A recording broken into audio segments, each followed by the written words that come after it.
Selamat pagi anak-anak, bagaimana kabarnya? Sayang sekali hari ini kita tidak dapat bertemu di kelas seperti biasanya, tapi jangan berpikir kita tidak akan belajar sejarah hari ini. Hari ini kita masih akan mendiskusikan tentang pendudukan Jepang di Indonesia. Sedikit tentang materi ini pernah kita sampaikan dan diskusikan di 2 minggu yang lalu. Tapi ada beberapa hal juga yang mesti Bapak dan kalian diskusikan lebih lanjut. Oke, langsung saja. Ini tujuan pembelajaran kalian. Silakan kalian baca dan pahami tujuan pembelajarannya. Untuk pada kesempatan ini, Bapak mungkin akan secara singkat menjelaskan hal-hal penting di tujuan pembelajaran yang kalian lihat. Dan sisanya, Bapak akan memberikan tugas individu bagi kalian. Oke, langsung saja. Pertama, Bapak akan sedikit menjelaskan profil Jepang. Nah, Jepang ini adalah sebuah negara kepulauan yang terletak di wilayah Asia Timur. Pulau terbesar yang dimiliki Jepang adalah Pulau Honshu. Dan ibu kota Jepang, yaitu Tokyo juga, berada di Pulau Honshu ini. Nah, masyarakat Jepang itu memiliki kepercayaan yang disebut dengan Shinto. Dan mereka sangat menjunjung tinggi, bahkan memuja dewa tertinggi mereka yang disebut dengan Dewa Matahari, atau dalam bahasa Jepang, Amaterasu Omikami. Itulah mungkin kenapa Jepang ini sering disebut sebagai negara matahari terbit. Juga pun benderanya itu seperti matahari. Nah, anak-anak, langsung saja. Dalam sejarah Jepang, ada yang disebut dengan restorasi Meiji.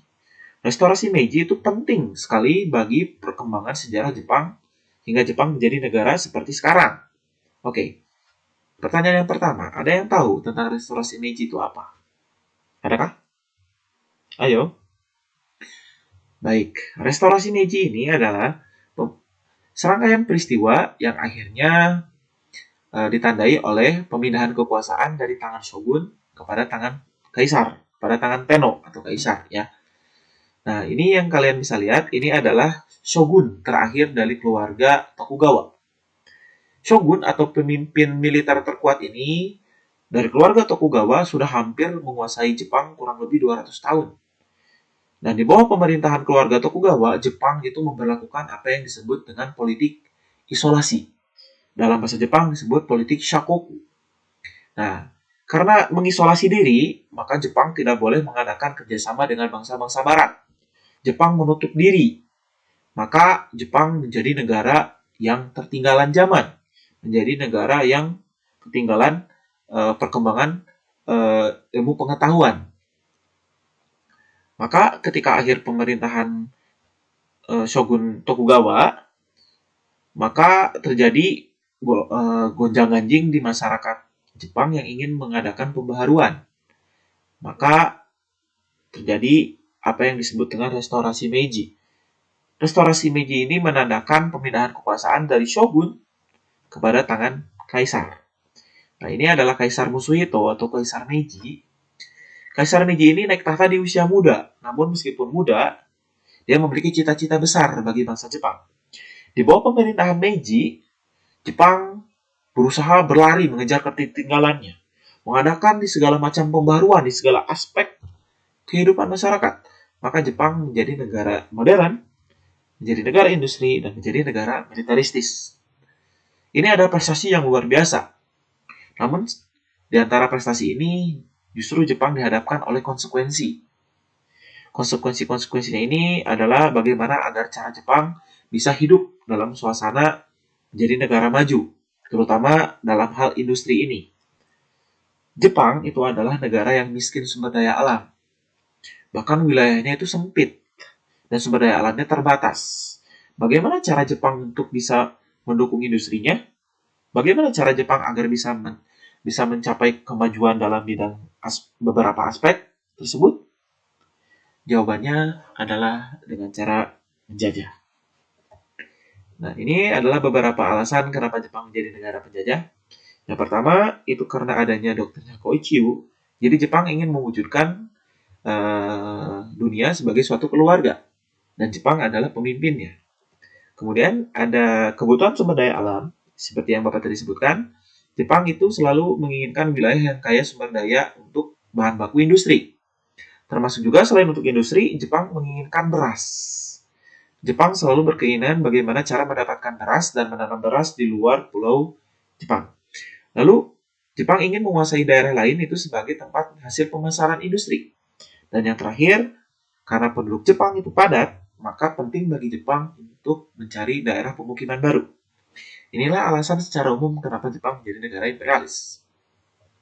Sejarah mencatat bahwa ternyata akhirnya Jepang meluaskan kekuasaannya pertama kali ke Taiwan, ke Korea, dan ke berbagai macam wilayah lainnya. Maka ketika wilayah itu sudah dikuasai, kini tinggal bagaimana cara Jepang untuk menguasai Asia Tenggara. Dan untuk menguasai Asia Tenggara perlu adanya batu loncatan atau jembatan yang bisa membantu Jepang menguasai wilayah Asia Tenggara. Jembatan itu adalah Filipina. Namun, Filipina adalah jajahan Amerika Serikat. Nah, berarti singkatnya, untuk menguasai wilayah Asia Tenggara, Jepang harus berhadapan dulu dengan Amerika Serikat. Maka akhirnya pada hari Minggu nahas, tanggal 7 Desember 1941, akhirnya Jepang menyerang pangkalan Angkatan Laut Amerika di Pearl Harbor, Hawaii. Maka serangan Jepang ini berhasil meluluhlantahkan Pearl Harbor, dan bahkan dalam waktu yang bersamaan, Jepang berhasil menguasai wilayah Filipina. Dan dari Filipina, Jepang berhasil masuk ke wilayah Asia Tenggara lainnya. Dan kini terbukalah wilayah Indonesia untuk pendudukan Jepang. Pertanyaan selanjutnya adalah, kenapa Jepang ingin menduduki wilayah Indonesia? Oke, setidaknya ada 5 motif atau 5 alasan di sini. Yang pertama adalah alasan politik. Jepang ingin menguasai wilayah Indonesia karena ia ingin menggantikan posisi Belanda di Indonesia. Bertepatan dengan pada waktu itu kondisi Belanda sedang lemah-lemahnya karena ia tengah sibuk melawan Hitler di Eropa. Maka penting bagi Jepang ketika untuk memanfaatkan kondisi demi menduduki wilayah Indonesia. Secara militer, Jepang ingin menjadikan wilayah Indonesia sebagai batu loncatan menguasai Australia. Secara ideologi, sebagaimana tadi sudah diketahui, masih berkaitan dengan Haku Ichiu. Bahkan ketika mereka datang ke Indonesia, mereka berkelakar kalau mereka adalah kakak tuanya bangsa Indonesia. Lalu secara sosial, masyarakat Indonesia itu sudah muak dan sudah lelah dengan penjajahan Belanda. Maka ketika Jepang datang ke Indonesia, apalagi Jepang menawarkan kemerdekaan bagi bangsa Indonesia, maka masyarakat Indonesia tertarik dan mendukung agar Jepang berkuasa di Indonesia.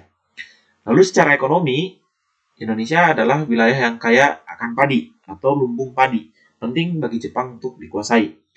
Lalu, selain itu, Indonesia juga kaya dengan sumber daya alam, khususnya untuk menjadi bahan baku industri, seperti minyak bumi, aspal, timah, dan lain-lain.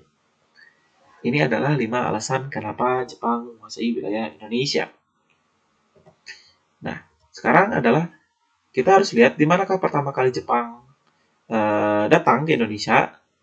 Tanggal 11 Januari, Tarakan di Kalimantan adalah tempat pertama kalinya Jepang menampilkan batang hidungnya. Tidak lama mereka masuk ke Balikpapan, Manado, Ambon, Makassar, Pontianak, Palembang, dan dari sini mereka ingin menguasai wilayah Pulau Jawa.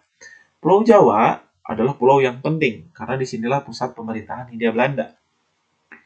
Maka ketika Jepang ingin menguasai Pulau Jawa, di Laut Jawa ini terjadi pertempuran yang dahsyat yang dimenangkan oleh pasukan Jepang.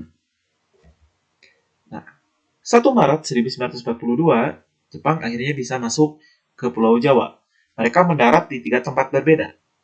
Pertama, di Banten, kedua di Eretan Indramayu, dan yang ketiga di Kranggan, Rembang, Jawa Tengah. Nah, dari sini, seperti yang kalian bisa lihat di sini, panahnya, mereka dari mulai pertama kali mendarat, tidak lama setelahnya berusaha untuk masuk ke wilayah sebelah selatan dan menguasainya. Luar biasa ya, Jepang cepat sekali. Nah, setelah ini, sudahlah tinggal kita sampai ke saat-saat terakhir bagaimana pemerintah Hindia Belanda di Indonesia. Apa yang dilakukan oleh pemerintah Hindia Belanda ketika mereka tahu Jepang sudah masuk ke wilayah Jawa. Oke. Nah, anak-anak, Di sebelah kiri kalian ini ada foto Gubernur Jenderal Hindia Belanda yang terakhir. Namanya adalah Jonkheer Aldus Walmodus Lambertus Tjarda Verstekenbosch-Tekenhauer, atau sering disebut juga Carda. Sementara di sebelah kanan kalian, ini adalah Jenderal Panglima Militer Jepang yang bernama Hitoshi Imamura. Singkatnya, Imamura itu dan Carda bertemu di Kalijati, sebuah lapangan udara, dan mereka berdiskusi apa hal yang seharusnya dilakukan. Jepang ingin Hindia Belanda menyerah tanpa syarat kepada Jepang. Sementara Belanda sendiri, dari pihak Belanda sendiri terjadi perdebatan antara Carda dengan Terpurten. Terpurten ini adalah panglima militer Belanda. Terjadi perdebatan yang akhirnya membuat geram Jepang, dan akhirnya Jepang menekan Hindia Belanda, dan di bawah tekanan Hindia Belanda pada tanggal 9 Maret 1942 oleh Terpurten akhirnya menandatangani apa yang disebut dengan Perjanjian Kalijati. Isinya adalah menyerahkan secara militer wilayah Indonesia kepada Jepang. Maka secara resmi, tanggal 9 Maret 1942, wilayah Indonesia dikuasai oleh Jepang. Sekarang, kita akan mendiskusikan kebijakan apa saja yang diterapkan oleh Jepang ketika dia menduduki wilayah Indonesia. Untuk pemerintahan dan politik beserta sosial, di sini Bapak akan menjelaskan kedua ini, sementara yang ketiga di bawah ini akan menjadi tugas kalian untuk hari ini. Oke. Dalam bidang pemerintahan, wilayah Indonesia yang luas ini oleh pendudukan militer Jepang dibagi menjadi 3 wilayah pendudukan. Yang pertama itu mencakup wilayah Pulau Jawa dan Madura, itu di pemerintahan militer Angkatan Darat ke-16 dengan ibu kota di Jakarta. Untuk wilayah yang kedua, meliputi wilayah Sumatera, Kepulauan Riau, dan sebagainya, diduduki oleh pemerintahan militer Angkatan Darat ke-25 dengan ibu kota di Bukit Tinggi. Dan yang terakhir adalah wilayah ketiga, wilayah yang diduduki oleh pemerintahan militer Angkatan Laut dengan ibu kota di Makassar. Kemudian, secara politik dan sosial, kita bahas dulu secara politik. Jepang itu membubarkan semua organisasi pergerakan nasional dan digantikan dengan organisasi-organisasi bentukan Jepang seperti Gerakan 3A, Putra, Jawa Kokai, dan MIAI atau Majelis Islam ala Indonesia. Sementara dalam bidang mobilitas sosial, di sini ada 3 hal yang terjadi di Indonesia. Oke, langsung saja. Nah, yang pertama ada Gerakan 3A. Gerakan 3A ini tidak lebih adalah gerakan propaganda untuk merangkul tenaga rakyat Indonesia. Dengan semboyannya Nippon Cahaya Asia, Nippon Pelindung Asia, dan Nippon Pemimpin Asia. Dengan diketuai oleh Mr. Samsudin. Tapi karena gerakan ini tidak mendapat dukungan rakyat, maka dia bubar. Selanjutnya, ada Putra, Pusat Tenaga Rakyat. Dipimpin oleh 4 tokoh nasional yang terkenal dengan sebutan 4 serangkai. Ada Bung Karno, Bung Hatta, Ki Hajar Dewantara, dan Ki Haji Mas Mansur. Nah, ini luar biasa ya yang dilakukan oleh Jepang. Jepang berhasil mendekati tokoh-tokoh nasional kita, anak-anak. Menarik untuk kita diskusikan kenapa bisa ya.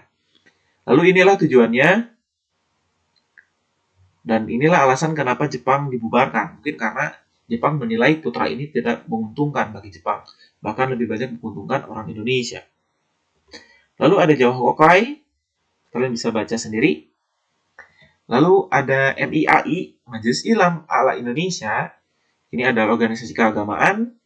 Jadi bagi Jepang, organisasi keagamaan ini juga penting untuk merangkul mayoritas penduduk yang beragama Islam di Indonesia. Nah, secara sosial, yang paling pertama mungkin adalah Romusha. Ya, kalian bisa lihat di sini. Romusha adalah pengerahan tenaga kerja paksa untuk menjalankan proyek-proyek besarnya Jepang. Baru saja Indonesia itu keluar dari malapetaka dan mimpi buruk Rodi zaman Hindia Belanda, sekarang mereka menghadapi sesuatu yang lebih kejam, yakni pengerahan tenaga secara paksa oleh Jepang. Bahkan kalian bisa melihat banyak orang Indonesia yang sampai badannya kurus seperti ini, mengerjakan proyek-proyek berat tanpa ada istirahat dan diberi makan, hingga mereka banyak yang kelaparan, dan mereka hanya menggunakan pakaian yang terbuat dari karung goni. Luar biasa menyedihkannya anak-anak ya. Lalu yang kedua, ada yang disebut dengan Tonari Gumi. Inilah apa yang disebut dengan hari ini dengan sistem RT-RW. Jadi sistem RT-RW hari ini merupakan warisan dari Jepang. Dan sistem RT-RW ini awalnya dibuat oleh Jepang supaya mudah menggerakkan masyarakat. Jadi dibagi menjadi beberapa RW, dan RT. Selanjutnya, ada Jugunyanpu. Ya, ini adalah salah satu kejahatan perang yang dilakukan oleh Jepang, di mana banyak perempuan-perempuan di daerah yang dikuasai Jepang itu ditawari oleh Jepang untuk bekerja di pabrik-pabrik punya Jepang, tapi ternyata mereka justru berakhir di pangkalan militer Jepang dan dijadikan sebagai budak nafsu untuk tentara Jepang. Ini luar biasa, bahkan sampai hari ini banyak bangsa-bangsa yang dulunya dijajah oleh Jepang menginginkan keadilan, termasuk Indonesia dan juga Korea Selatan. Dan bagi Jepang pun, ini adalah aib, anak-anak. Ya, langsung saja ke akhir mengapa Jepang kalah di dalam perang melawan Amerika. Meskipun pada awalnya Jepang itu menang, tapi pada pada akhir tahun 1942 hingga tahun 1945, justru Jepang banyak mengalami kekalahan. Dari wilayah yang dikuasai Jepang yang luas ini, perlahan kembali dikuasai oleh Amerika. Dan ketika Amerika sudah hampir membuat Jepang terdesak dan meminta agar Jepang menyerah, tapi bagi Jepang menyerah tanpa syarat itu adalah sebuah rasa malu, karena Jepang adalah negara yang menjunjung tinggi harga diri. Maka akhirnya Amerika Serikat membuat Jepang bertekuk lutut dengan mengirimkan 2 bom atom di kota Hiroshima dan Nagasaki. Maka tanggal 15 Agustus 1945, Jepang menyerah tanpa syarat kepada Amerika Serikat. Maka Jepang harus melepaskan wilayah-wilayah jajahannya, termasuk juga Indonesia. Inilah mungkin nanti di Indonesia kita akan mengalami kekosongan kekuasaan yang dimanfaatkan oleh kelompok nasional kita, tokoh-tokoh nasional kita, untuk mengadakan proklamasi. Kita akan berbicara tentang materi proklamasi di minggu depan. Oke, inilah adalah tugas yang harus kalian kerjakan. Ya, setidaknya ada 4 tugas, dimulai dari yang nomor 1 hingga nomor 4. Dan khusus untuk nomor 4 ini karena tugasnya sudah Bapak berikan dari minggu-minggu yang lalu, maka tugasnya akan tetap dikumpulkan pada hari Senin melalui sekolah. Sementara untuk tugas nomor 1, 2, dan 3 harus selesai pada jam 3 hari ini. Ya, itu saja anak-anak yang Bapak harus sampaikan. Silakan kalian kerjakan tugasnya dengan baik. Jangan lupa untuk memanfaatkan sumber dari internet ataupun dari buku paket yang kalian miliki. Kerjakan dengan baik dan sampaikan salam Bapak untuk keluarga kalian. Dan yang lebih penting, Bapak berharap kalian bisa jaga terus kesehatan kalian. Terima kasih. Sampai jumpa di minggu depan.